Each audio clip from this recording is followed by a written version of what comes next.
Hi viewers, this is me Rebaha Imran and you are watching my YouTube channel. Viewers, सबसे पहले channel को subscribe करें, video को like करें, शेयर करें और बेल आइकन ऑन करना मत भूलिएगा, क्योंकि आज हमें इंडिया से ज्वाइन किया है कर्नल शैलेंद्र सिंह साहब ने और पाकिस्तान से हमें ज्वाइन किया है मेजर रजा सर ने। Thank you so much major sir, thank you so much colonel sir, आप दोनों के वक्त का बहुत बहुत शुक्रिया।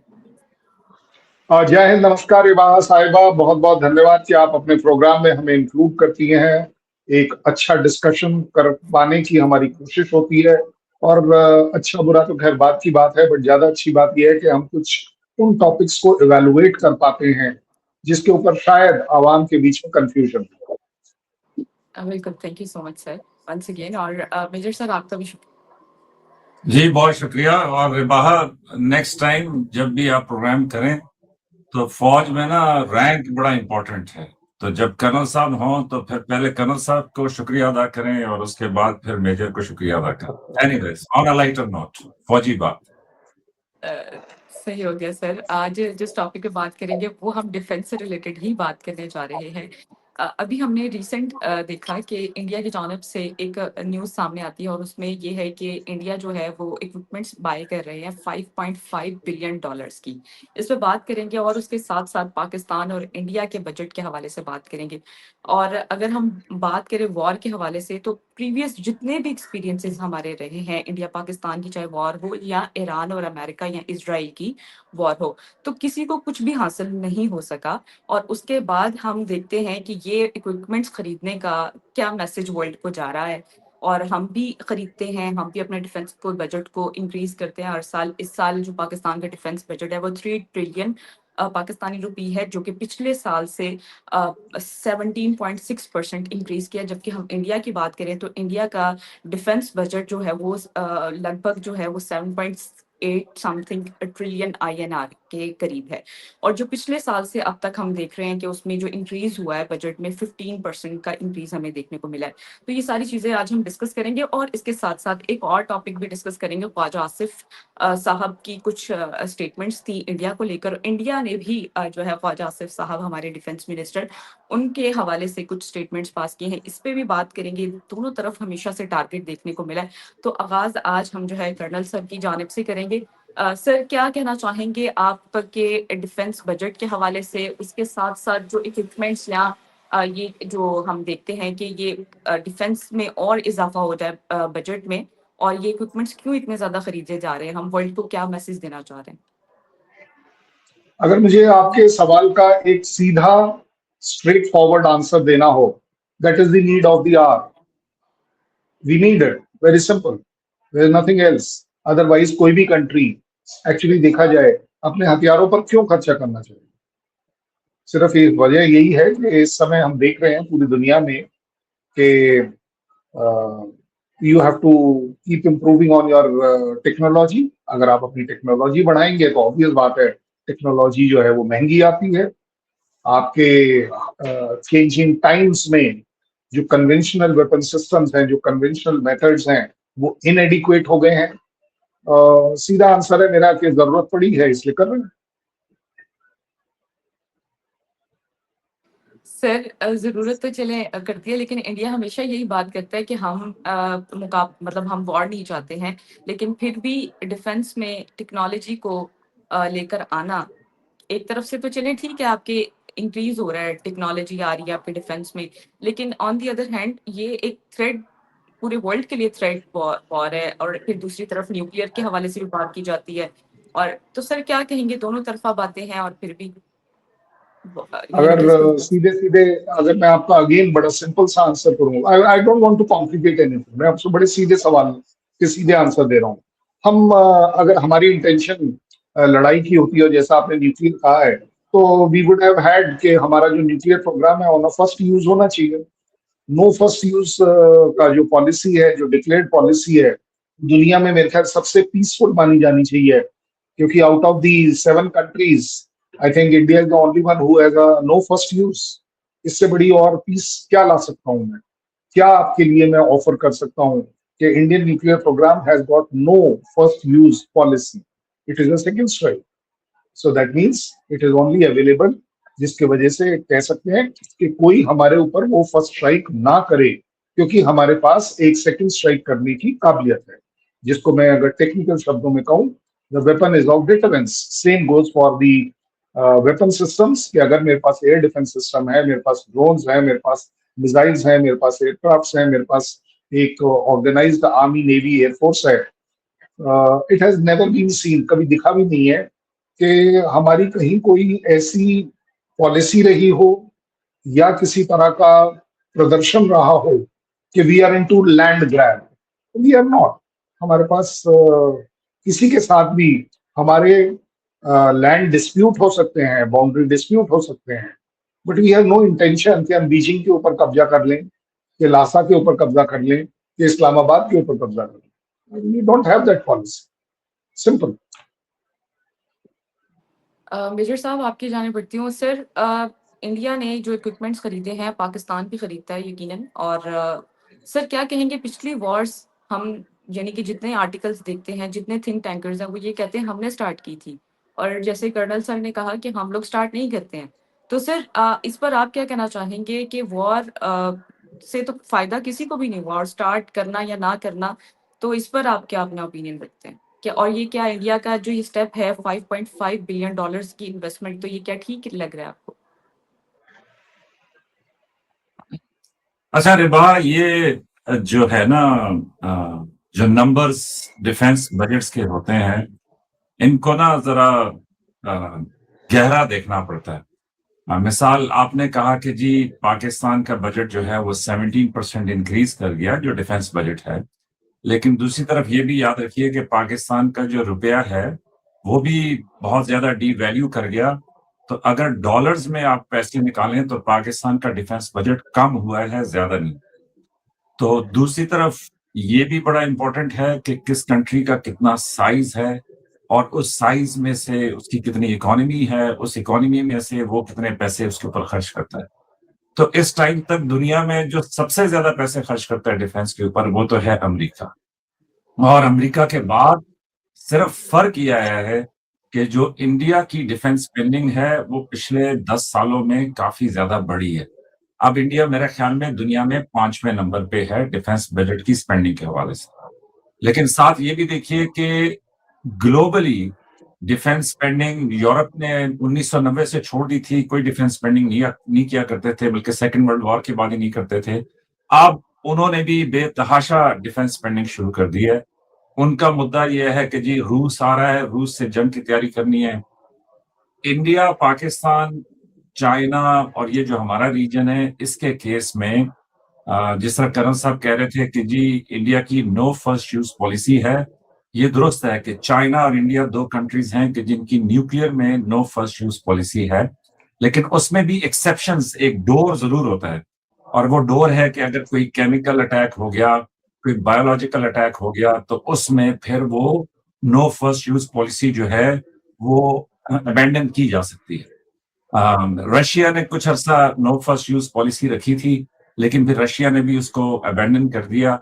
अमेरिका इसको नहीं कबूल करता, पाकिस्तान रिजेक्ट करता है नो फर्स्ट यूज की पॉलिसी के कॉन्सेप्ट को ही। लेकिन जैसा करण साहब कह रहे थे ना कि हम जब आपस में बातचीत करते हैं तो बहुत सारी जो कंफ्यूजन्स हैं, बहुत सारी जो गलत फहमियां हैं, और स्पेशली जो ऑडियंस में लोग देखते हैं, तो उनके लिए दूर होनी चाहिए। तो एक लिहाज से तो जो दुनिया की डिफेंस स्पेंडिंग है उसके पॉइंट ऑफ व्यू से ये जो डिफेंस स्पेंडिंग इंडिया पाकिस्तान के बीच में हो रही है, मेरे ख्याल में कि ये एक्सेप्टेबल लेवल के ऊपर है। लेकिन हैविंग सेड दैट, इंडिया में ट्रेंड बढ़ रहा है डिफेंस के ऊपर ज्यादा खर्च करने का, और इंडिया उसके ऊपर अपनी जो लॉजिक देता है वो ये देता है कि जी हमें चाइना से भी है हमारा क्या कहते हैं उसको, कन्फ्रंट्रेशन नहीं कहेंगे, लेकिन ये है कि हमारा चाइना भी एक कंसर्न है, या चाइना भी हमारे लिए एक रियलिटी कह लें, अगर ज्यादा अप्रोप्रिएट वर्ड यूज करूं। पाकिस्तान हमारे लिए एक रियलिटी। लेकिन मैं ये समझता हूं कि डिफेंस स्पेंडिंग से भी ज्यादा जो माहौल बनाया जा रहा है कि भाई जिस माहौल के अंदर, देखिए अभी यूरोप में ना रूस ने नहीं अटैक करना, लेकिन वो अपनी पब्लिक को प्रिपेयर कर रहे हैं कि भाई रूस ने हमला करना है, राइटफुली या रॉन्गफुली, और उसकी दलील में, मतलब उस लॉजिक को कंटिन्यू करते हुए डिफेंस स्पेंडिंग बढ़ा रहे हैं। अब जो रियलिटी ऑन द ग्राउंड है, या जो कोई बड़े थिंकर्स हैं कि जिनको अभी आप सुने, तो वो ये कहते हैं कि जी इंडस्ट्री खत्म हो रही है, पॉलिटिकल डिसीजंस बुरे हैं जिनकी वजह से आप जो है रशिया से चीप ऑयल एंड गैस नहीं ले रहे, आप जो है अमेरिका से महंगी गैस और ऑयल ले रहे हैं, उसकी बुनियाद के ऊपर पॉवर्टी आ रही है, उस पॉवर्टी में लोग गुस्से में आ रहे हैं, लोग जब गुस्से में आ रहे हैं तो उनके गुस्से फिर अमीरों की तरफ जाएंगे या लीडर्स की तरफ जाएंगे, तो उन गुस्सों को दूसरी तरफ मोड़ने के लिए वो उसको लगा देते हैं कि जी रूल्स आ रहा है कि आउटसाइड एनिमी और इनसाइड एनिमी का वो जो कॉन्सेप्ट है कि जी बाहर का कोई एनिमी होगा तो हम सारे आपस में, मसलन आसमान से या किसी दूसरे सैयारे से कोई अगर बला आ जाएगी तो शायद हिंदुस्तान पाकिस्तान मिलके उस बला के खिलाफ लड़ेंगे। उस टाइम पे जिस तरह एक बला ये बरतानिया की आ गई थी हिंदुस्तान के अंदर, तो उस टाइम पे मुसलमान और हिंदू जो है वो इकट्ठे होके, हिंदू मुस्लिम भाई भाई भी यहाँ पे नारे लगे थे और उसके ऊपर जो है ना वो भी हमने लड़ाई इकट्ठे लड़ी थी। लेकिन अब जो बच्चे और बच्चियां जो यंगस्टर्स हैं वो ये समझते हैं कि शायद हिंदू मुस्लिम कभी भाई भाई हो ही नहीं सकते थे, और इस वजह से उनके बीच में जो है वो उनको एक ही अक्स है कि जी इंडिया हमारा दुश्मन है और इंडिया में अक्स है कि जी पाकिस्तान हमारा दुश्मन है। लेकिन मैं ये समझता हूँ कि डिफेंस स्पेंडिंग एक इंडिकेटर जरूर होती है कि गवर्नमेंट की पॉलिटिकल पावर्स जो हैं, जो डिसीजन मेकर्स हैं, जो लीडरशिप है वो किस तरफ जा रही है। तो इसको कंसर्न से जरूर देखना चाहिए कि भाई क्यों इतनी ज्यादा स्पेंडिंग हो रही है।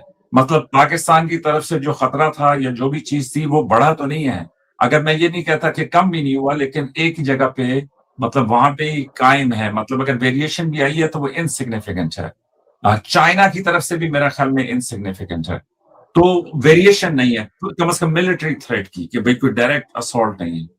लेकिन मेरी जो रीड है या जो मैं देखता हूँ, कर्नल साहब उस पर ज्यादा बेहतर बना सकते हैं, लेकिन मेरे ख्याल में कि इंडिया में या तो किसी सोच के तहत या मतलब उनकी अपनी समझ के मुताबिक इंडिया में ये जो एक हिस्टेरिया है कि जो वॉर की तरफ लेके जाता है, जिसमें डिफेंस के ऊपर खर्चे बढ़ जाते हैं, जिसके ऊपर लोगों को आप तैयार करते हैं कि जी हमने एक बड़ी लड़ाई लड़नी है, बहुत बड़ा खतरा है, तो मेरी नजर में वो बढ़ रहा है। और वो जब बढ़ रहा है तो उसमें फिर कंसर्न ये आता है कि जिस तरह देखे ना ऑपरेशन सिंदूर क्या कहते हैं खत्म नहीं हुआ, वो जारी है। तो ये बहुत बड़ी एक पॉलिटिकल स्टेटमेंट है कि जी सिंदूर जारी है। तो अगर सिंदूर जारी है तो इसका मतलब है कि थ्रेट जारी है, वॉर जारी है। अगर वॉर जारी है तो फिर पाकिस्तान में everybody has to be on their toes कि भाई किसी भी टाइम पे अगर कुछ हो जाए। तो मैं ये कह रहा हूं कि ये जो सिक्योरिटी का एक एक्सेप्टेबल, जैसा होता है ना कि पानी है, गर्म है या ठंडा है लेकिन वो उबल नहीं रहा, मतलब उसमें कोई बबल्स नहीं आ रहे, तो ये क्यों टेम्परेचर थोड़ा सा ज्यादा रखा हुआ है ताकि बबल्स जो है वो नजर आते रहें। तो मैं ये कह रहा हूं कि क्लियर विजन क्या है। तो ये जो आपका सवाल था कि ये डिफेंस स्पेंडिंग, तो मेरे ख्याल में कि ये इंडिकेटर्स हैं।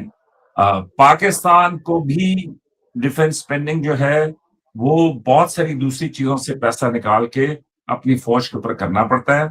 इंडिया में भी इसी तरीके से बहुत सारी चीजों से पैसा निकाल के अपनी फौजों के ऊपर करना पड़ता है। It is a very very expensive affair. हमारे यहाँ तो गांव देहातों में वो कहते हैं कि जी जो थाना कचहरी के चक्कर में पड़ गया वो फिर अपनी जायदाद भी बेचेगा, अपने पैसे भी ज़ाया करेगा, मतलब अपना सारा। तो ये इंडिया पाकिस्तान के बीच में एक दूसरे के साथ वो होना चाहिए, लेकिन थाना कचहरी का चक्कर जो है मेरे ख्याल में खत्म होना चाहिए ताकि जनता जो लोग हैं वो तरक्की करें। कर्नल साहब हमारी होस्ट ही चली गई हैं। कोई बात नहीं, doesn't make difference, she can come back, is not a problem. लेकिन जब तक हम आपस में छोटा सा डिस्कशन कर लेते हैं कि आपने एक बड़ी अच्छी बात करी कि इंडिया पाकिस्तान भाई भाई की तरह भी रहे हैं, मैं तो कहूंगा आज भी हैं। Rebaha, you are back, could you hear us? आप सुन पाएंगे? जी सर, मैं सुन पा रही हूँ। अच्छा सर, मैं सॉरी, यहाँ पे थोड़ा सा इंटरनेट खराब हो गया था। कोई बात नहीं, आप बताइए। अच्छा सर, मेरा भी आपसे सवाल है। आप मेजर साहब की बात को भी काउंटर कर सकते हैं, लेकिन उसके साथ साथ सर आप क्या पाकिस्तान के डिफेंस बजट को कैसे देख रहे हैं? और ये बात कहना कि आज भी पहलगाम या ऑपरेशन सिंदूर जो है मतलब पहलगाम के वाक़ये के बाद ऑपरेशन सिंदूर जो है वो कंटिन्यू है। क्या आपको लगता है कि ये ठीक है जिस तरह हम सोसाइटी में वॉर देख रहे हैं? इंडिया पाकिस्तान मुझे लगता है फिर भी थोड़े समझदार होते जा रहे हैं कि उसके दरमियान फिर भी वॉर हमने वो कहते हैं ना जंगबंदी की हुई है, लेकिन हमने कुछ हासिल तो नहीं किया। इवन वर्ल्ड में भी वॉर, पूरे वर्ल्ड को नुकसान है, हमें भी नुकसान हुआ, आपको भी हुआ उस पे, जो हमने ईरान और इज़राइल की वॉर को भी देखा। तो सर क्या कहेंगे आप? देखिए, सबसे बड़ी बात मैं करूंगा आपके साथ, पाकिस्तान और हिंदुस्तान की आवाम को ये चीज जरूर देखनी चाहिए, बट अनफॉर्चुनेटली वो नहीं देखती है कि जब आपके इस तरह के जो अच्छे प्रोग्राम होते हैं ना, इसमें आपने एक वर्ड इस्तेमाल किया अभी अभी, क्या आप मेजर साहब को काउंटर कर सकते हैं? क्यों करेंगे भाई counter? Why will we counter? Why why will we have a debate? मैं डिबेट क्यों करूं? डिबेट का मतलब होगा कि मैंने सिर्फ अपना पॉइंट प्रूव करना है और उनका पॉइंट गलत प्रूव करना है। That becomes a debate. Why can't we have a discussion? We can have a frank discussion. अगर आप, जैसे आपने अभी बोला है एक सेकंड पहले कि ऑपरेशन सिंदूर जारी है, वेल यस जारी है, बट इससे आपको थ्रेट कैसे होगी? मुझे तो नहीं समझ आया। मैं I would like Rebaha to be the जज टुडे कि ऑपरेशन सिंदूर जारी है, अगर कोई टेररिज्म एक्टिविटी होती है और उसके जो तार हैं या उसके जो क्लियर कट कनेक्शंस हैं वो पाकिस्तान से पाए जाते हैं, दैट्स ऑल। मेरे हिसाब से आपके लिए तो सबसे आसान होना चाहिए कि यार ऑपरेशन सिंदूर तो जब ही होगा ना जारी, जब आपके यहां से कुछ किया जाएगा। मत, हम करेंगे ही नहीं। जैसे अभी हम फर्स्ट स्ट्राइक और सेकंड स्ट्राइक की बात कर रहे हैं, आपको इंडियन न्यूक्लियर उससे तो कोई थ्रेट होनी ही नहीं चाहिए।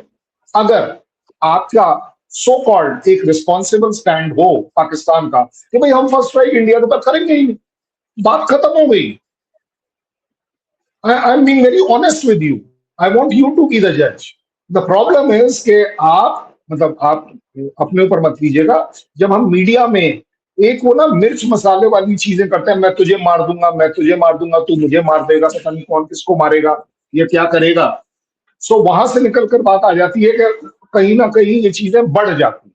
मैं आपके साथ एक छोटा सा डिस्कशन करने की कोशिश करता हूँ।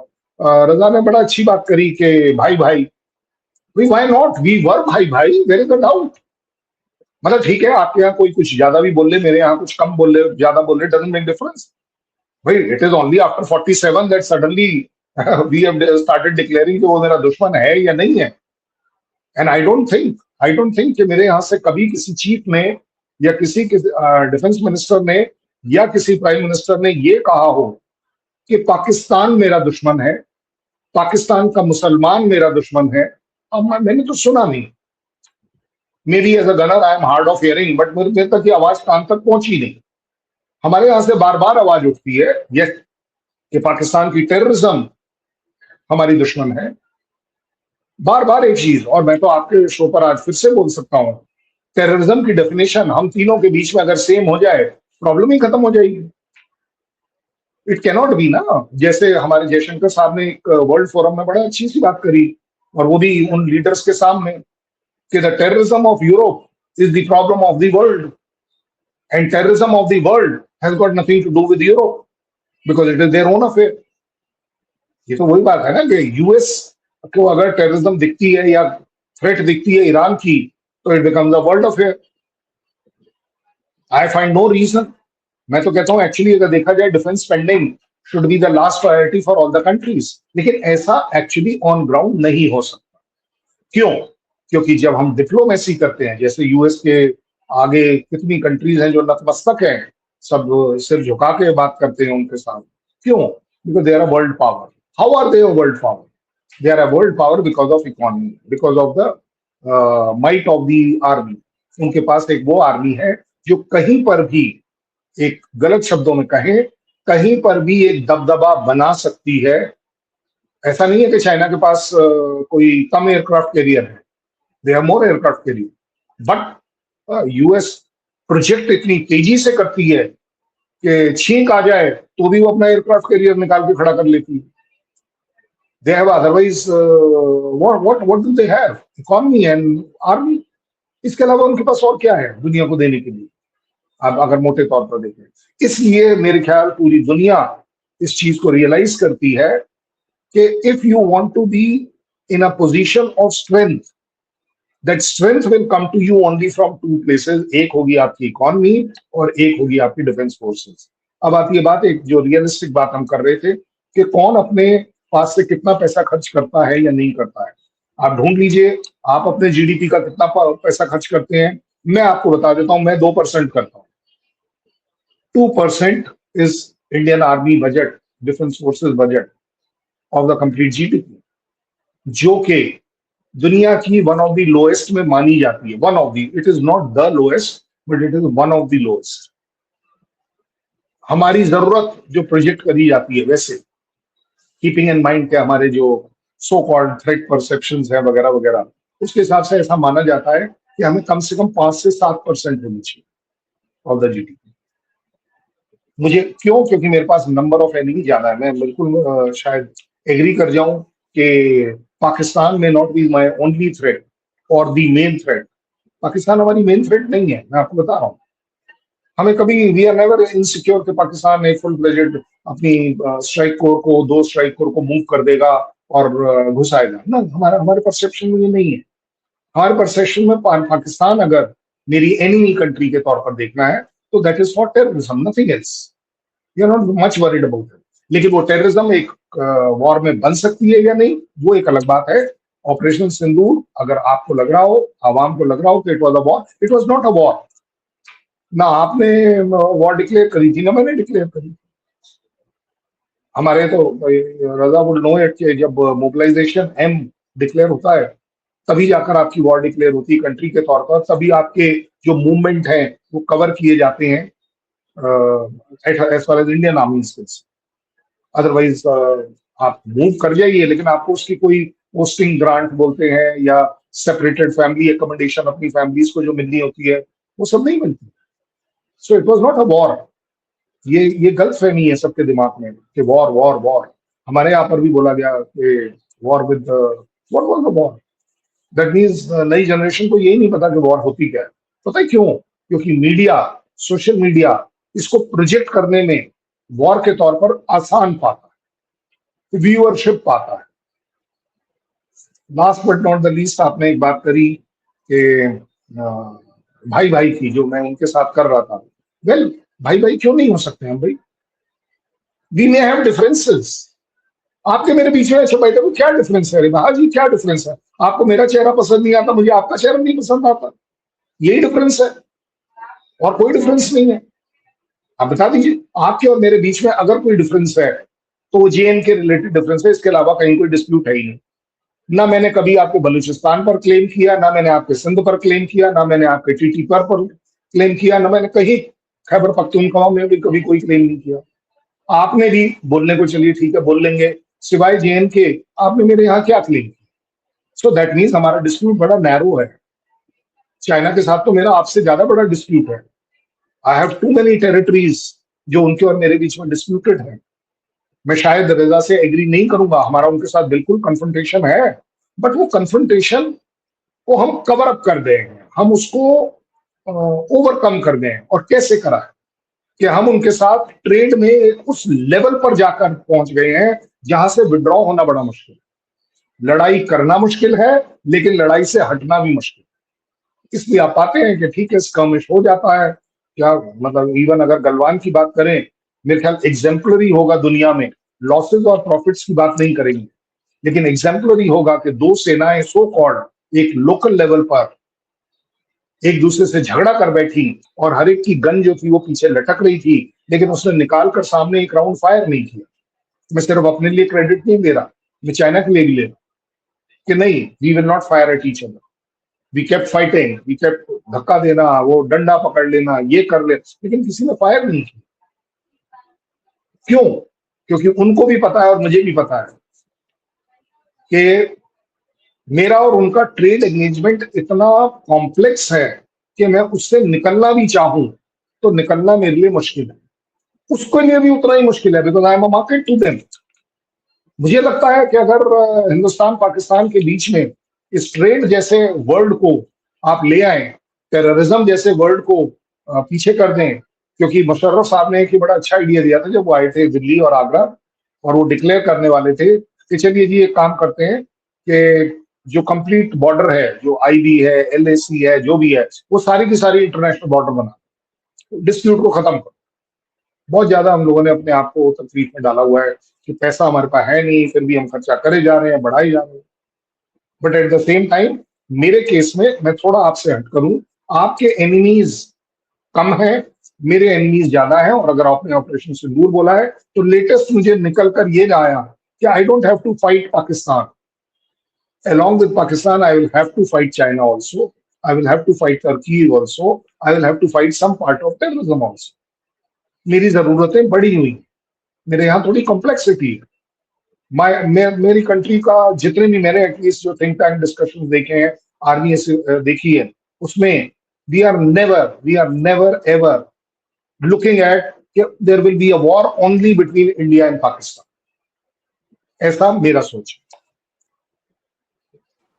अच्छा, मेजर साहब से मेरा सवाल है। मेजर साहब, आप कैसे देख रहे हैं टेररिज्म को? इंडिया क्लेम करता है पाकिस्तान पे टेररिज्म, उसके साथ साथ ख्वाजा आसिफ साहब ने इंडिया के प्राइम मिनिस्टर नरेंद्र मोदी साहब को टारगेट किया और वहां से भी कुछ अच्छे अल्फाज ख्वाजा आसिफ साहब के बारे में हमने देखने को नहीं मिले। आप इस पर क्या कहना चाहते हैं? एक तो मैं ना ये जाती तौर पे कंसिडर्ड ओपिनियन रखता हूं कि अगर तो भाई शोहरत पानी है तो फिर ऐसी ऊट पटांग मारो कि फिर हर प्रोग्राम में वो डिस्कस जरूर। और फिर वो जो एक मशहूर मुहावरा है ना कि बदनाम होंगे तो नाम ना होगा, तो इजी पब्लिसिटी है। वो कहें जी ये ज़हनी मरीज हैं, ये कहें कि वो पागल का बच्चा है, बस बेहतरीन जनाब, सारा दिन हर थड़े पे हर चाय वाले के पास बेहतरीन दोनों की मार्केटिंग होगी।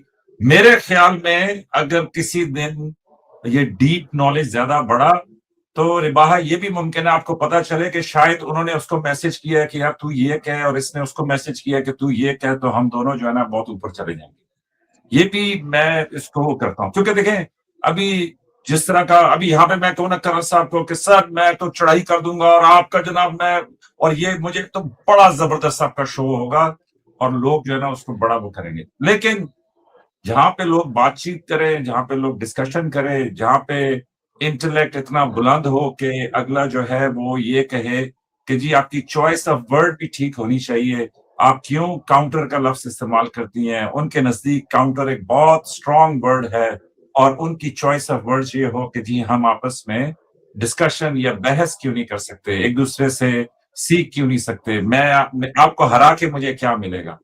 तो वहां पे फिर थोड़ी सी या तो फिर हम कोई अपना ऐसा तरीका निकालें कि बीच में कोई ऐसी बात जरूर करें कि जिसके ऊपर हमारी भी मार्केटिंग हो जाए करे, हमारी भी बातचीत जो है वो लोगों के पास रहे। लेकिन ये है कि दुनिया में अभी इस टाइम पे जिस तरह वो कम से कम करन साहब पाकिस्तान में मैं ये जरूर देख रहा हूँ कि आप कहीं पे बैठे में हो, आप कहें कि कपड़े का काम बड़ा अच्छा है, तो वो आपका बच्चा कहता है कि यार मैंने कपड़े का काम शुरू करना है। अगले दिन कहीं पे बैठे हैं वो कहें यार गाड़ियों का काम बड़ा अच्छा है, तो आपका वो बच्चा जो कल रात को कपड़े का काम करना चाहता था वो गाड़ियों का काम करना चाहता है, तो उससे अगले दिन जो है वो फिल्म बनाना चाहता है। तो मतलब every day he wants to do something new because he wants to get rich very soon. और दूसरा, वो एक बड़े अच्छे लाइक प्रोफेसर साहब थे, उन्होंने कहा ह्यूमन स्पीशीज के जो ये जो जिंदा मखलूक है जिसका नाम इंसान है, उन्होंने कहा ये इंटेलिजेंट है, लेकिन जो इंटेलिजेंट स्पीशीज होती है वो अपनी हरकतों से ही अपने आप को खुद मार देती है, उसको कोई और नहीं मार सकता, कोई जानवर उस पर कब्जा नहीं कर सकता, लेकिन वो खुद एक दूसरे को मतलब अपनी पूरी स्पीशीज को ही खत्म कर देते हैं। तो अब उसमें मेरा कहना यह है कि देखे ना बाहर कितने ट्रेंड्स चेंज हो गए। जहां सोशल मीडिया की ब्लेसिंग है कि आप जैसी एंकर पर्सन जो हैं, मतलब इंडिया से कर्नल साहब को पाकिस्तान से एक मेजर को बिठा के गुफ्तगू करा सकती हैं, जबकि मेन स्ट्रीम मीडिया पाकिस्तान में ऐसा नहीं कर रहा, जबकि मेन स्ट्रीम मीडिया में भी इंडिया में भी इतना ना कर रहा, वहां पे हालांकि किसी हद तक ये है। तो मैं ये कह रहा हूं कि ये सोशल मीडिया की ब्लेसिंग है कि आप इतनी एम्पावर्ड हैं कि आप इन असूलों को, या किसी से आपने तनख्वाह नहीं लेनी, आपने अपनी रोजी खुद कमानी है, तो आप बिठा देती हैं। लेकिन जो मेन स्ट्रीम मीडिया है कि जहां पे ज्यादा सियाने लोग हैं वो ये काम नहीं करते। तो बहरहाल करन साहब की ना दो चार बातें बड़ी इंटरेस्टिंग थी। एक तो ये है कि मैं ज़ाती तौर पे ये समझता हूँ कि इंडिया की तहज़ीब सिविलाइज़ेशन बहुत पुरानी है। जब सिविलाइज़ेशन बहुत पुरानी हो और दूसरा कि इंडिया की सिविलाइज़ेशन जब मैं कहता हूँ या अगर किसी को इंडिया पे एतराज़ है तो इंडस सिविलाइज़ेशन आप कह लें, तो मैं भी उसका बराबर का हिस्सेदार हूँ। कर्नल साहब भी उसके वारिस हैं, ही आल्सो ओन्स दैट, लेकिन मैं भी, भले वो रामलाल के थ्रू मैं उसका ओनर हूँ, भले जिसके थ्रू मर्ज़ी हूँ, लेकिन मैं अपने बुजुर्गों के साथ बड़ी ज़्यादती करूँगा अगर मैं हिंदुस्तान की सिविलाइजेशन को ना मानूं या उसको अपना ना कहूं। अच्छा, अब ये बड़ी पुरानी सिविलाइजेशन है, तो इसी तरीके से जो चाइना की सिविलाइजेशन है वो भी बड़ी पुरानी है। और ये जो आपने बार-बार जंग का हवाला दिया कि जी ईरान की या पर्शिया की और ये जो इसराइल और अमेरिका की जो जंग थी, तो उसमें जो समझदार कमेंटेटर्स थे, वो बार-बार ये कहते थे कि ईरान एक बहुत कदीम सिविलाइजेशन है, पर्शिया एक बहुत कदीम सिविलाइजेशन है, तो आप सिविलाइजेशन को कैसे हराएँगे? आप ईरान को मतलब जिस भी हुकूमत को तो आप हराना चाहें तो हरा सकते हैं, लेकिन आप एक एक सिविलाइजेशन को कैसे हराएँगे? एक तहज़ीब को कैसे हराएँगे? उनका हज़ारों बरस। तो मेरे ख्याल में कि हज़ारों बरस की जो तहज़ीब होती है, फिर उसमें मैं ये गिवन समझता हूँ कि उसमें हज़ारों बरस की विज़डम भी होनी चाहिए। और मेरा ख्याल में वही विज़डम है कि जिसकी वजह से ईरान या सॉरी इंडिया, पाकिस्तान, चाइना जो हैं, बावजूद इसके कि तीनों न्यूक्लियर हैं, लेकिन तीनों के बीच में बड़ी समझदारी चल रही है। गलत सबका पॉइंट ठीक है कि ऑपरेशन सिंदूर, कुछ कहेंगे कि नहीं जी वॉर था, कुछ कहेंगे कि नहीं जी ऑपरेशन था, लेकिन जो भी उसको लें। लेकिन मैं ये समझता हूँ और मैंने बार-बार आपके प्रोग्राम्स में कहा है कि आप रूस को और यूक्रेन को देख लें। कर्नल साहब के पास शायद पास नंबर्स होंगे। 2 million young people have died, 2 million young people, ठीक है? भाई कोलोसल लॉस है कि आप 2 मिलियन यंग मेन जो बच्चे हैं, खूबसूरत जवान हैं, फिर उसमें वो आपने वीडियोस भी देखी होंगी कि जिसमें एक एक जो रूस का सिपाही है, वो हैंड टू हैंड कॉम्बैट में यूक्रेन के सिपाही को जब मार देता है, तो वो उससे माफी मांगता है। वो कहता है कि जी मैं शर्मिंदा हूं कि मुझे तुम्हें कत्ल करना पड़ा। मैं वो और वो जो दूसरा है वो उससे कहता है कि तुम जीत गए, तुम मुझसे ज्यादा ताकतवर थे। और फिर वो आखिरी लफ्ज कहता है कि खुदाफिज माँ। तो वो अपनी माँ को खुदाफिज कहता है। और ये जो वीडियो कैमरा है आजकल सोल्जर्स के ऊपर, तो जिन बच्चों ने नहीं देखा मैं कहूंगा कि वो जाके देखें। हैंड टू हैंड कॉम्बैट में दो मुल्क के सिपाहियों के बीच में जो लड़ाई होती है, क्योंकि वो गोलियों से आगे बढ़ के फिर मुक्कों पे आ जाते हैं, तो उसमें वो सब कुछ रिकॉर्ड हो गया। और जाते जाते जो सिपाही मर रहा था वो दूसरे को खुदाफिज भी कहता है। तो जंगें कहना बड़ा आसान है, जैसा कर्नल साहब कह रहे थे मीडिया के ऊपर उसका ढोल बजाना बड़ा आसान है, लेकिन कर्नल साहब खुद कमांड में रहे होंगे। लोगों के बच्चे यंग मैन आपके पास होते हैं, उनको बॉर्डर पे भेजते हुए, खतरे पे भेजते हुए जो कमांडिंग ऑफिसर होता है उसका दिल धड़कता है, उसको नींद नहीं आती। वो सोचता है कि भाई मैं इन सब का आंसरेबल। तो खामखा जंगों में या जंगों का ढोल नहीं बजाना चाहिए। लेकिन बड़ी माजरत के साथ आप अमेरिका में भी देखें तो वो उनके सेनेटर है लिंडजी ग्राम, ढोल पीटे जाते हैं, करो जंग, उड़ा दो, मार दो, हड़ा दो, ये वो सब कुछ। लेकिन लिंडजी ग्राम साहब शायद 10 पुशअप ना निकाल सकें। लिंडजी ग्राम साहब शायद फौजी हेलमेट ना पहन सकें, वो लोहे वाला। वो पहनेंगे तो 6 दिन उनके सर में दर्द रहेगी। लेकिन ये जो जिनको वॉर हिस्टेरिया होता है ना, या जिस तरह हम जब जवान होते थे तो वो जमाने में वो हम तो तिलियर कहते थे कि जो सबसे दुबला पतला होता था कर्नल साहब। तो हम ये कहते थे कि ये जो तिलियर है ना, इनको रेसलिंग देखने का सबसे ज्यादा शौक है। क्योंकि वो रेसलिंग जब देखता था वो कहता चला मुक्का, क्योंकि वैसे वो जिंदगी में नहीं चला सकता माजरत के साथ। तो वो कहता चला। तो मैं ये कहता हूं कि देखिए जी, हाँ, अब नंबर्स पे वापस आते हैं। वो जो आपने एक सवाल पूछा था, तो देखिए जी, इंडिया पाकिस्तान के बीच में मेरे हिसाब से विजडम प्रिवेल करती है दोनों साइडों पे।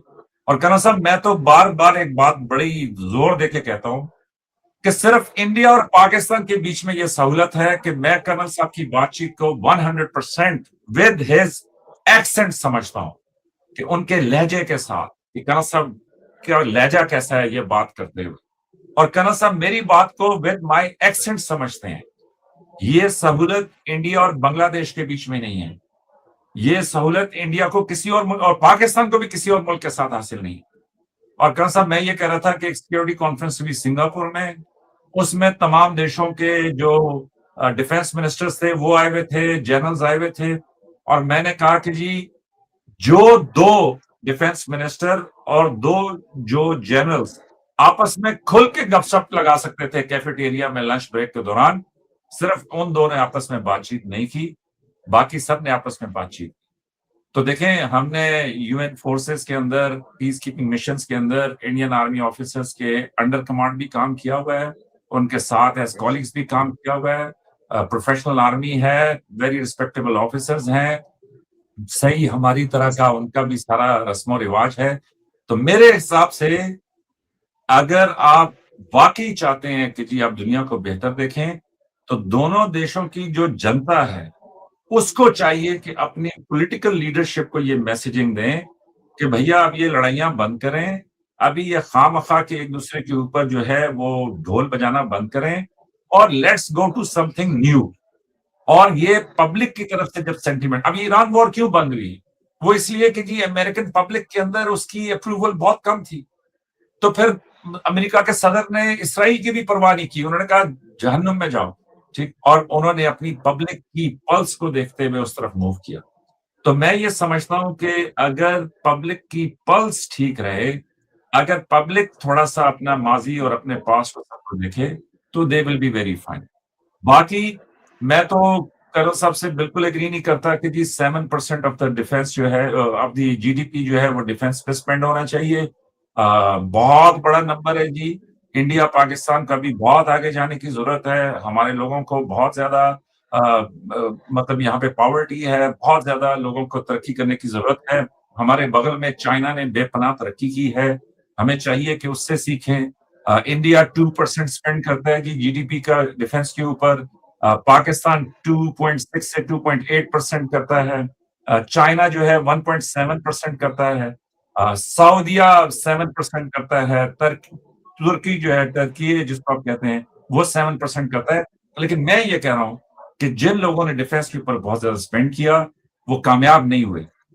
At the end of the day वो जो यहाँ की लोकल विजडम कहती है, जो कम से कम मेरी दादी दादा मुझे कहते थे, क्योंकि मैं ज्यादा उनके पास रहा, तो वो कहते थे बेटा थाना कचहरी के चक्कर में पड़ोगे तो हर चीज चली जाएगी और आखिर में तुम थक जाओगे, लेकिन थाने कचहरी वाले नहीं थकेंगे। तो पाकिस्तान को, इंडिया को भी चाहिए कि थाना कचहरी से निकले और मतलब देखें कहाँ आपको दुनिया में सहूलत है कि आप बात। तो मेरे हिसाब से बिल्कुल बात करनी चाहिए, मेरे हिसाब से डिस्कशन करनी चाहिए, और मेरे हिसाब से हमें जो है एक दूसरे के साथ, और जो हम देखिए बहुत ज्यादा कॉमन ग्राउंड है, हमें लड़ने के लिए 2-3 चीजें मिली हुई हैं, लेकिन जुड़ने के लिए हमारे पास 97-98% है, अगर कोई जुड़ना चाहे तो। अगर नहीं जुड़ना चाहे तो बस फिर ठीक है, वरना कर्नल साहब के घर को भी देख लें, मेरे घर को भी देख लें, उनसे भी पूछ लें। आप रिबाह एक काम करें ना, आप उनसे पूछें आज उनके घर में क्या पका है या क्या पकने वाला है या नाश्ते में क्या था, और फिर आप मुझसे पूछें कि मेरे घर में नाश्ते में क्या था और अभी दोपहर को क्या पकने वाला है। तो मेरा ख्याल है वहां पे ही आपको बहुत सारा कॉमन ग्राउंड मिल जाएगा। तो ये ना हो कि वो भाभी सुन रही हो तो वो कहें कि ये देखो जी, ये मेरे किचन की तरफ भी अभी मेजर साहब जो है वो देख रहे हैं कि उधर क्या पका हुआ है। सही हो गया। कर्नल साहब आपसे भी मेरा सवाल है कि ख्वाजा आसिफ साहब ने जो टारगेट किया इंडिया के प्राइम मिनिस्टर नरेंद्र मोदी साहब को, और इंडिया की जानिब से भी सीधे डायरेक्ट अल्फाज बोले गए कि ख्वाजा आसिफ साहब जो है मेंटली तौर पे अनस्टेबल है, इस पर आप क्या कहना चाहेंगे सर? उससे पहले मैं एक वो एजुकेटेड बात कर दूं, क्योंकि आपने शुरुआत में कहा था कि ये जो डिफेंस स्पेंडिंग 5.5 बिलियन डॉलर की जो आप बात कर रहे हैं, 5.5 billion dollar is how much? 550 crore in Indian rupees. Very simple, छोटे शब्दों में अगर बात 550 करोड़ रुपए आपको आज मैं बता रहा हूँ, मेरे आर्मी कमांडर की पावर है आज विद ऑपरेशन सिंदूर के बाद जो रियलाइज हुआ कि जब नेक्स्ट फ्यूचर वॉर में सडनली आपको चीजें लेनी पड़ेंगी, तो 500 crore is the army commander power. It's nothing actually. क्यों? मैं प्रूव करता हूँ, प्रूफ के साथ दे रहा हूँ आपको। मेरा टोटल जो कैपिटल एक्विजिशन बजट है वो 1,85,000 करोड़ का है। अगर उसमें से 500 करोड़ कर भी लिए, I don't think that should concern you much, it's hardly anything. And above all, क्यों? क्योंकि इस 1.85 में 1.39 लाख करोड़ रुपीस मैंने अपनी इंडस्ट्रियल इंटरनल इंडस्ट्रियल डेवलपमेंट के लिए रखा है ऑन डिफेंस वेपन्स, कि भाई हम अपना खर्चा करें, हम बाहर से कम लें। राफेल अगर आप एग्जांपल ले रहे, वो भी हम चाहते हैं कि यहीं बने। ब्रह्मोस भी जो है वो भी हम चाहते हैं यहीं बने, क्योंकि वो एयर डिफेंस इंपॉर्टेंट हो गया है। इवन ये जो S-400 है वो भी हम कर रहे हैं कि हमारी ये पैसा उसके लिए ही है। So there is nothing to worry. अगर उसमें से 4 बम फालतू आ भी गए by chance, why should you be worried? There is no reason to be worried. अगर इंटेंशन क्लियर हो, एज अ गनर हमारे यहाँ बोलते हैं, if the intention of the originator is understood, you will take the correct action. कई बार communication टूट जाता है, और अगर गन फायर करने से पहले मुझे वो ओपी ऑफिसर का फायर वर्ड चाहिए और वो नहीं आ रहा है, लेकिन अगर उसका लास्ट ऑर्डर आ चुका है, so I can understand, I am suppose to understand कि यस इंटेंशन क्या है, वो किधर जा रहा है। तो मैं आपके साथ भी कर रहा हूँ। अभी रेजा साहब ने बड़ी अच्छी सी बात करी है। मुझे लगता है रिवाहा की जो फेटर्निटी है, मीडिया फेटर्निटी, आई थिंक उन्हें ज्यादा सीखना पड़ेगा कि आप क्या लाना चाह रहे हैं। आप डिस्प्यूट लाना चाह रहे हैं या नहीं? अब आ जाते हैं ख्वाजा साहब पर, जो ज्यादा इंपॉर्टेंट है। ख्वाजा साहब डिस्प्यूट ला रहे हैं, which was not required. Khawaja साहब बार बार डिस्प्यूट ला रहे हैं, चाहे वो टॉयलेट पेपर की बात कर लीजिए, चाहे वो टेररिज्म जो है हम 40 साल से कर रहे थे। Why as a minister you have to say that? मैं आपके पॉइंट ऑफ व्यू से बोल रहा हूँ। हमारे लिए तो अच्छा हो गया कि चलो जी एक्सपोज हो गए, हमारे यहाँ लंबी लंबी बातें होनी शुरू हो गई। Why did you have to say that कि हम 40 साल से टेररिज्म कर रहे हैं और करते रहेंगे अगर पैसे सही मिलते रहे? Is it a very responsible? As a Rebaha you tell me, as a जज you tell me, as a Pakistani you tell me, why will you take pride in that? Now same goes कि युद्ध होकर रहेगा। व्हाई विल यू युद्ध होकर रहेगा यार? किसने कहा युद्ध हो रहा है? मैं तो कह रहा हूँ 2 मिनट के लिए, अगर आप वो जो भाई भाई वाली बात थी, मैं उस पर भी आपको एक छोटा सा एग्जांपल दे रहा हूँ। And this is not criticism, this is being a good critic to evaluate. हम इवैल्यूएट कर रहे हैं। अगर आपके यहां से एक सो कॉल्ड टॉप मोस्ट बंदा ये कहता है कि पाकिस्तान और हिंदुस्तान रह ही नहीं सकता एक दूसरे के साथ, ये वो 2 कौमें हैं, हिंदू और मुसलमान, जो साथ रह ही नहीं सकती। Now you tell me where is the environment? हमारे यहां से तो कभी नहीं कहा गया ऐसा। मतलब मे बी मैंने नहीं सुना एटलीस्ट, या मैं कोट करता हूं। आपके केस में मैं कोट कर रहा हूं, मैं नाम इसलिए नहीं ले रहा just to avoid embarrassment. You also know it, किसने क्या कहा। सेम गोज, किसी ने कह दिया हाथ काट देंगे। वेल यार, बड़ा अच्छा एनवायरमेंट बना रहे हो आप, बड़ी अच्छी बात है।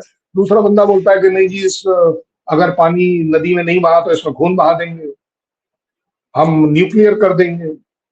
मतलब एक्चुअली अगर देखा जाए, चाहे सिर्फ 2 सेकंड के लिए रिवाहा के लिए, रिवाहा अगर उस नदी में खून बह गया, रिवाहा को पानी मिल जाएगा। अगर पानी is the dispute, without realising कि इंडिया के उस वाटर मिनिस्टर ने क्या कहा, उसको डेवलप करो। क्यों नहीं रिवाहा कह सकती, क्यों नहीं रेजा कह सकता, क्यों नहीं पाकिस्तान कह सकता कि इंडिया का अगर बोल रहा हूं, अभी आपको बेनिफिट ऑफ डाउट दे रहा हूं, कि अगर इंडिया का ये स्टैंड है कि जो हमारा इंडस वाटर ट्रीटी में एग्रीमेंट है, अगर उस पानी में भारत के शेयर का कोई पानी फालतू आ रहा है, तो भारत अगर रोकना चाहता है रोक ले यार, रोक सको तो रोक। भाई हमें हमारा शेयर मिलना चाहिए जो स्पेसिफाइड है। What is wrong in it? एक एनवायरमेंट बनाने के लिए बोल रहा हूं मैं। आप सीधे पहुंच जाओगे, हाथ काट दूंगा, कि पैर काट दूंगा, कि सर काट दूंगा, it won't get us. So same goes for Khawaja साहब। मुझे एक बात बताइए, एज अ डिफेंस मिनिस्टर, उन्होंने अपनी पाकिस्तान की फौज या पाकिस्तान के मोराल को या इज्जत को बुलंद करने के लिए ऐसा क्या था कि मेरी फौज ऐसी, मेरा देश ऐसा? ये जो 4-5 चीजें मैंने आपके सामने डाली, क्या ये नेगेटिविटी में उनके खिलाफ नहीं जाती? चाहे कुछ भी हो, why will Pakistan be used as a toilet paper? चाहे कुछ भी हो, Pakistan will be used for 40 years as a doing insurgency and terrorism. I don't think it is required. इसलिए अगर हमारे यहाँ से मतलब होता है ना कई बार हमारे यहाँ पर भी, यार वो तो बंदा पागल हो गया, मतलब इस टाइप की कोई बात बोलते, क्या बड़ी बात। हमारे यहाँ पर भी नहीं बोलना चाहिए, कोई बड़ी बात नहीं है, मैं मान सकता हूँ इस बात को, एंड स्पेशली कोई ओहदेदार को नहीं बोलना चाहिए। लेकिन होता यही है कि रिबाहा की जो कम्युनिटी है, मीडिया कम्युनिटी, वो कुरेद कुरेद के टाइट कर करके स्क्रू को कि यार कुछ तो बुलवा लो सो दैट मेरा प्रोग्राम हिट हो जाए। It is your responsibility. देखिए, Rebaha has to be beautiful doesn't make any difference. Rebaha की ब्यूटी होनी चाहिए उसके थॉट प्रोसेस में, उसके प्रोग्राम्स में, उसके एटीट्यूड में, तब जाकर। अब अनफॉर्चुनेटली प्रॉब्लम यह है कि दोनों साइड्स बड़ी जल्दी पकड़ में आती है कि मैं उसको तोड़ दूंगा, मैं उसे फोड़ दूंगा। अब अगर आपके और मेरा कैरेक्टर ही यही है बाई चांस, ओरिजिनल कैरेक्टर, कि जब तक पाकिस्तान के बारे में 2 गाली ना दूं तो मेरे यहाँ पर वो टीआरपी नहीं बढ़ेगी। अब रिबाहा की टीआरपी बढ़ाने के लिए मुझे करना पड़ेगा कि 2 गाली दे दूं सो दैट जहां इंडियन उसमें मैं शेयर करूं, कम से कम नहीं तो 10,000 20,000 वो व्यूज आ जाए उसमें।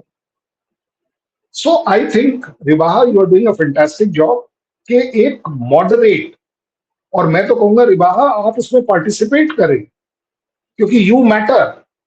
Reza will have to speak good about Pakistan. I have to speak about India. But जब मैं आपसे सवाल कर रहा हूं ये 3, क्योंकि आपने मेरे से सवाल किया है कि उनके बारे में कुछ कहना ठीक है या गलत है, किसी भी कंट्री के किसी भी ओहदेदार के खिलाफ क्यों कहना चाहिए, बट उस ओहदेदार को वो जिम्मेवारी निभानी आनी चाहिए। आर्मी चीफ को अपनी मर्यादा रखनी चाहिए, प्राइम मिनिस्टर को अपनी मर्यादा रखनी चाहिए, डिफेंस मिनिस्टर को अपनी मर्यादा रखनी चाहिए। मैं at least this is my thought process. बिल्कुल सर, आपने बिल्कुल ठीक कहा। मुझे भी अपना ओपिनियन जो है वो रखना चाहिए, और बीइंग अ पाकिस्तानी और एक न्यूट्रल और पॉजिटिव डायलॉग्स करवा कर मैं यही चाहती हूँ कि एक पॉजिटिव मैसेज जाए पूरे वर्ल्ड में, और दोनों के ताल्लुकात एटलीस्ट डायलॉग्स तक आ सकें, जो कि हमारे प्लेटफॉर्म के थ्रू जो है हम कर भी रहे हैं। तो आपसे बड़ा प्लेटफॉर्म कोई हो ही नहीं सकता, आपसे बड़ा प्लेटफॉर्म कोई हो ही नहीं सकता इस प्रोग्राम में। इससे बड़ा प्रोग्राम क्या हो सकता है जो हम 3 कर रहे हैं। जो अपने लिए कर रहा है वो अपने लिए कर रहा है। आप अपनी एक नई यूएसपी क्रिएट करिए अपने हिसाब से। अगर आपको लगता है कि मेन स्ट्रीम मीडिया के अंदर आपको सेंसेशन क्रिएट करनी है, आपको व्यूअरशिप लेनी है, वेल आप यू कैन ट्रिगर कि नहीं कर्नल साहब आपके लोग तो बिल्कुल 3rd क्लास हैं, फिर मैं आपको बोलूंगा 4th क्लास है, वो ट्रिगर हो जाएगी, क्या बड़ी बात है। ये एक अलग बात है कि maybe I may not be subscribing to that kind of view जो मैं आपसे रिक्वेस्ट कर। बिल्कुल सर, और वैसे भी हमारा मकसद ये थोड़ी है कि हम जो है वो नफरतें फैलाएं। तो मेजर साहब एंड पर क्या कहना चाहेंगे, फिर हम प्रोग्राम को वाइंड अप करने की तरफ आते हैं।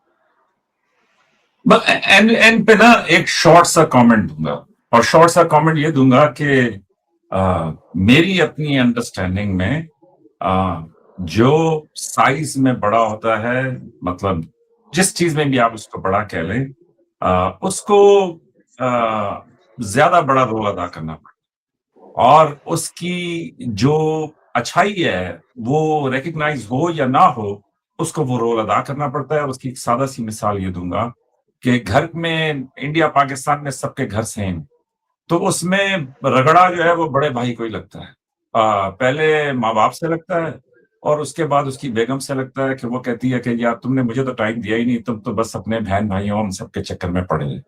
लेकिन वो एक हमारी फिजिक्स है कि जिसमें जो बड़ा है वो रोल अदा करता है। और मेरी जो अंडरस्टैंडिंग है उसके मुताबिक जो इंडिया की लीडरशिप है उसको बड़ा रोल अदा करने की जरूरत है, जिसके ऊपर मेरे कंसर्न्स हैं कि अनफॉर्चुनेटली वो उससे दूर हटते जा रहे हैं और किसी और तरफ बढ़ रहे।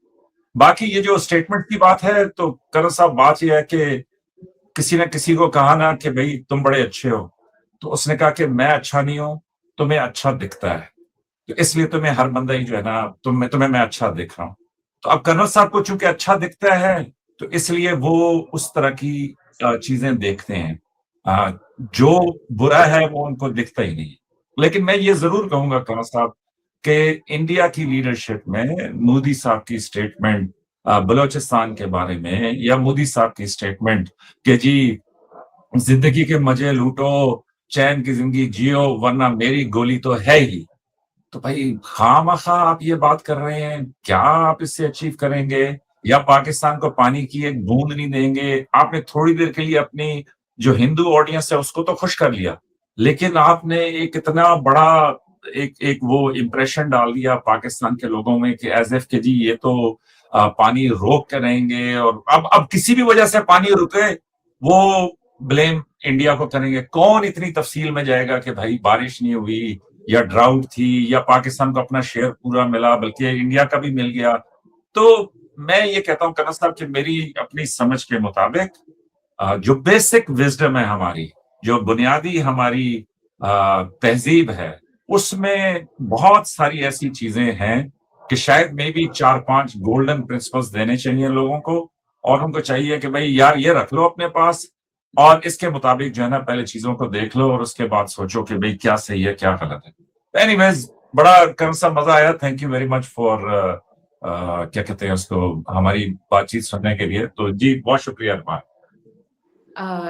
कर्नल साहब एंड पर क्या कहेंगे? मेरा एक लाइनर होगा, जी sir. It is for Rebaha to decide, it is for Rebaha to decide कि वो अपने इन प्रोग्राम्स के थ्रू क्या एनवायरनमेंट लाना चाहते हैं। बिल्कुल। मैं रिजा से रिक्वेस्ट करूंगा आपके साथ एक और प्रोग्राम करें कि पानी से रिलेटेड कहीं ना कहीं वो क्लिप चलाकर दिखाइए कि जहां मेरे प्राइम मिनिस्टर ने कहा कि एक बूंद पानी पाकिस्तान नहीं जाए, जहां मेरे मंत्री ने कहा, मैं तो कह रहा हूं मंत्री की बात, कि एक बूंद पानी नहीं जाएगा। You should play it and then you will understand कि वो वर्ड्स क्या हैं। मैं मान रहा हूं पाटिल साहब ने कहा कि एक बूंद पानी नहीं जाएगा, लेकिन उससे पहला वाला सेंटेंस जो था, इंडिया के शेयर का एक बूंद पानी नहीं जाएगा, और वो 2028 में नहीं जाएगा। अच्छा चलो छोड़ दो ना, मैं तो कह रहा हूँ पानी रोक रहे हैं, गलत रोक रहे हैं, सबसे बड़ी बात। बोले चलो जी टेररिज्म पर बैठ के बात कर लेते हैं, आपकी यही कंडीशन है ना? क्यों? क्योंकि पाकिस्तान टेररिज्म नहीं कर रहा है, तो डर किस बात का यार, खुल के बोलेंगे। चलिए मोदी साहब टेररिज्म पर बात करते हैं, बताओ जी हमने क्या टेररिज्म किया, चलो हो जाए बात, कहीं बात तो शुरू हो। ये लोग जो बातें कर रहे हैं, आप और मैं तो पता नहीं कब से कर रहे हैं। हम में से कुछ लोग अच्छी बातें भी कर रहे हैं, कोई और नॉट अच्छी बातें भी कर रहे हैं। नॉट अच्छी वाली जो व्यूअरशिप है वो 70-80 हजार चली जाती है, आपके वाले प्रोग्राम की 10-20-30 हजार चली जाएगी viewership. Choice is yours. India और पाकिस्तान को ये डिसाइड करना पड़ेगा कि ये 1, 2, 10 लाख, 11, 25 लाख का जो बजट है, आप डिफेंस के बजाय, मैं तो कह रहा हूं आज अगर इबाहा के साथ हम प्रोग्राम कर रहे होते तो हम हेल्थ पे क्यों ना करें, हम हेल्थ में एक दूसरे से क्यों ना सीखें, हम एजुकेशन पर एक दूसरे से क्यों ना सीखें। क्योंकि until unless we are educated, we are fit, thinking fit, समझ किसको दूं इस समय, किसको बताऊं कि नहीं यार लड़ाई नहीं लड़नी चाहिए, किसको बताऊं कि ये जो पैसा आप लड़ाई पर डाल रहे हो ये एक्चुअली कुएं में डाल रहे हो, इससे निकलकर कुछ नहीं आना। यूएस भी बहुत तगड़ा था, ईरान ने भी अपने आप को कम तगड़ा नहीं समझा, इजराइल तो सोचता है मैं भगवान हूं, मारपीट में कोई बड़ी बात नहीं। गाजा में वो उसको लगा हमास को कि मैं पूरी दुनिया को डाउन कर दूंगा, हुती सोचता है मैं कुछ कर लूं, लेकिन ये देखिए हो कुछ नहीं रहा। ये जितनी सुपर पावर्स हैं, बॉटम लाइन इसमें से क्या निकल रहा है, हर लड़ाई के बाद ये जरूर देख लेना कि डिफेंस सेक्टर की जो इंडस्ट्रीज हैं उनकी शेयर वैल्यू बढ़ जाती है, और वो बढ़ती है इतनी बढ़िया कि यूक्रेन युद्ध के टाइम यूएस की जो डिफेंस इंडस्ट्री की शेयर वैल्यू है वो 42% बढ़ी थी। मैं कह रहा हूं ईरान वॉर, अब आप देखिएगा आने वाले टाइम में, आप देखिएगा अभी होने वाला है, आप देखिएगा कैसे लोग मैड रश करेंगे और वेपन, चाहे वो मिडिल ईस्ट की कंट्री हो, चाहे वो यूरोपियन कंट्री हो, चाहे कोई भी हो। क्यों? क्योंकि अब सबको ये दिख गया कि लड़ाई फिजिकली लड़नी नहीं है भाई साहब, एयरक्राफ्ट लगाओ, मिसाइल लगाओ, ड्रोन्स लगाओ, इनको खरीदो, क्योंकि यही एयर डिफेंस सिस्टम लगा लो। और कोई भी, मैं आपके यूएस जैसी कंट्री, पैट्रियट, थार्ड, आयरन डोम, पता नहीं कौन कौन से डोम, भाई साहब रुका तो नहीं, चाहे वो 1 राउंड हो चाहे वो 10 राउंड हो। आपने best of the so called लगाई होगी अपने बेसिस पर मिडिल ईस्ट में, लेकिन भाई साहब बम तो आकर गिरे। 100% कहीं कोई वेपन सिस्टम नहीं कर पाया, टू द एक्सटेंट यूएस जैसी कंट्री को अपनी मिसाइल्स को दूसरी जगहों से निकाल कर भेजना पड़ा। They can do it, they have economy of that time. क्या आप और मैं कर पाएंगे? मुझे लगता है अपने इंटरेस्ट दिखने चाहिए, टॉलरेंस होनी चाहिए, एंड सबसे बड़ी बात, विवाह जैसे बच्चों का रोल बढ़ चढ़कर आना चाहिए कि यस, आपकी चॉइस है, because you are the future, you are the voice for both the countries, responsibility is yours. जय हिंद, नमस्कार। Thank you so much colonel sir, thank you so much major साहब, आप दोनों के वक्त का बहुत शुक्रिया। व्यूअर्स अपनी कीमती राय का इजहार नीचे दिए गए कमेंट सेक्शन में जरूर कीजिएगा। नेक्स्ट प्रोग्राम तक के लिए हमें दें इजाजत। Thank you so much.